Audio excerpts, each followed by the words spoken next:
उद्या आहे 17 सप्टेंबर 2024 अनंत चतुर्दशी।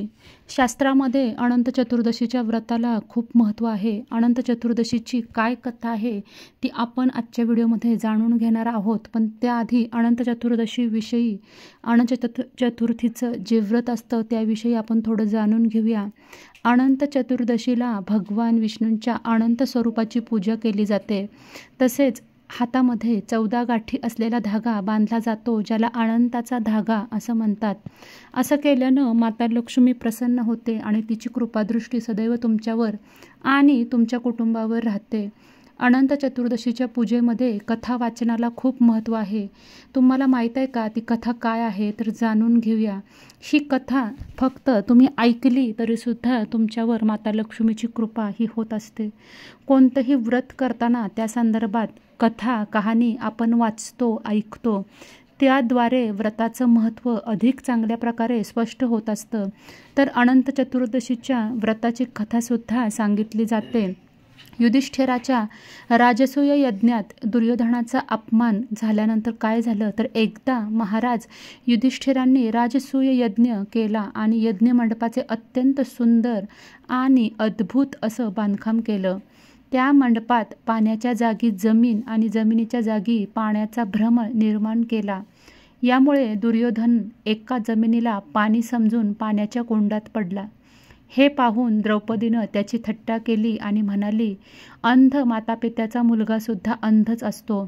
या कटुवचनांमुळे दुर्योधन खूप दुखावला गेला आणि त्यानं अपमानाचा बदला घेण्यासाठी युधिष्ठिराला जुगार खेळण्यासाठी बोलावलं आणि फसवून पांडवांना 12 वर्ष वनवासात पाठवलं। तर भगवान श्रीकृष्णांनी सांगितलेली कथा, पांडव जेव्हा वनात राहत होते त्यांना अनंत कष्ट सहन करावे लागत होते। एक दिवशी भगवान कृष्ण वनात युधिष्ठिराला भेटण्यासाठी आले। युधिष्ठिरानं त्यांना सगळं सांगितलं कृष्णांना आणि या संकटातून बाहेर पडण्याचा मार्ग विचारला। यावर भगवान श्रीकृष्णांनी त्यांना अनंत चतुर्दशीचं व्रत करण्यास सांगितलं आणि म्हणाले, हे व्रत केल्यानं हरवलेलं राज्य परत मिळेल। यानंतर भगवान श्रीकृष्ण यांनी युधिष्ठिराला एक कथा सांगितली की प्राचीन काळामध्ये एक ब्राह्मण होता, त्यांना एक कन्या होती, तिचं नाव सुशीला। जेव्हा कन्या मोठी झाली तेव्हा ब्राह्मणानं तिचा विवाह कौंडिन्य ऋषींसोबत केला। विवाहानंतर कौंडिन्य ऋषी आपल्या आश्रमाच्या दिशेनं निघाले। वाटेत रात्र झाली, त्यामुळं ते नदीकाठी विश्रांतीसाठी थांबले। सुशीलानं विचारल्यावर कौंडिन्य ऋषींनी अनंत व्रताचं महत्त्व सांगितलं। सुशीलानं तिथंच व्रताचं अनुष्ठान करून 14 गाठी असलेला धागा आपल्या हातात बांधला आणि नंतर ती पतीकडं परत आली। कौंडिन्य ऋषींनी सुशीलाच्या हातात बांधलेल्या धाग्याबद्दल विचारलं तेव्हा सुशीलानं जे काही घडलं ते सांगितलं। सुशीलाच्या बोलण्यानं कौंडिन्य ऋषी नाराज झाले आणि तिनं बांधलेल्या धाग्याला देखील त्यांनी काढून आगीत टाकलं। यामुळं अनंत भगवानाचा अपमान झाला, ज्यामुळे कौंडिन्य ऋषींची सर्व संपत्ती नष्ट झाली। धाग्यांना अग्नीत टाकल्यामुळे संपत्ती नष्ट झाली असं कारण सुशीलानं दिलं। कौंडिन्य ऋषींना याबद्दल खूप पश्चाताप झाला। ते सतत पश्चातापाच्या अग्नीत जळत होते।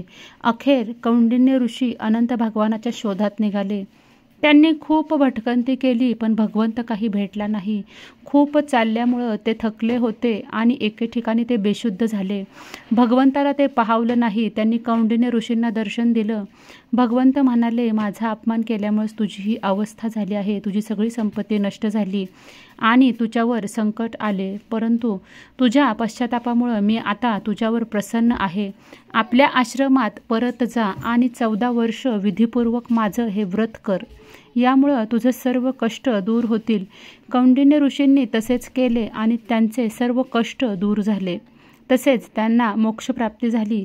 श्रीकृष्णाच्या आज्ञेनं युधिष्ठिराने सुद्धा अनंत भगवानांचे व्रत केले, ज्यामुळं पांडवांना महाभारताच्या युद्धामध्ये विजय मिळवला।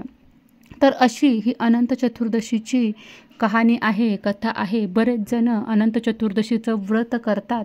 14 वर्ष ते व्रत अखंड करावं लागतं. त्याची कथा आत्ता सांगितल्याप्रमाणे होती. तर ही जर का कथा तुम्हाला आवडली असेल तर इतरांबरोबर नक्की शेअर करा. आपल्या चॅनलवर नवीन आला असेल तर व्हिडिओला लाईक, चॅनलला सबस्क्राईब करायला अजिबात विसरू नका. लवकरच भेटूया नवीन व्हिडिओमध्ये आणि नवीन माहितीसोबत. तोपर्यंत माझ्याकडून सगळ्यांना श्री स्वामी समर्थ.